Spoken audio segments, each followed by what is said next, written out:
Joe Mixon has started to make the rounds on the interview circuit with teams, of course, being barred from interviewing at the Combine. He was not allowed there. So with a guy who has a troubled and checkered past, you know they're going to want to sit down with him and have a long conversation. According to the NMQB, a coach that interviewed Mixon expects him to be selected on the second day of the draft. At his pro day, he put up very good numbers, 4.43 at 220 pounds, 35-inch vertical.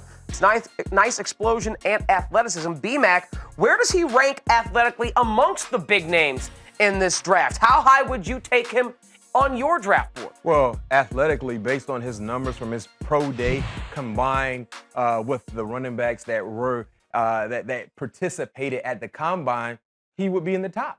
He would be in the top. He would be in the top three clearly. His 40 time 4.43. I think the fastest running back, when you look at the big name running backs, Christian McCaffrey, he was in the high 4.4s. Yeah.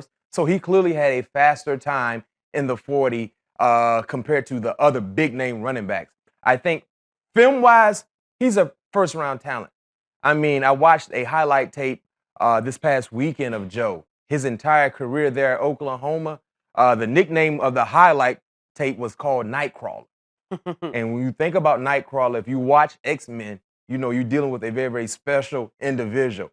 And on the football field, he's a special guy. But based on the incident that happened years ago there in Oklahoma, granted, he seemed to have really gotten over that and has matured. I think he would be a second-round selection. He has an opportunity, especially being a guy that's a first-round talent, could go to a team in the second round that could be very, very close to being a championship caliber team or a playoff caliber team. He has an opportunity to have that Ezekiel Elliott type of impact. Wow. I compare him to Ezekiel Elliott a lot when you watch their style of play. His ability to catch the football out of the backfield. A year ago, Ezekiel Elliott's ability to catch the football out of the backfield made him a hot commodity. I think Ezekiel is a better pass protector than Joe Mixon, but outside of that, they're neck and neck based on their production. Of course, Ezekiel had more.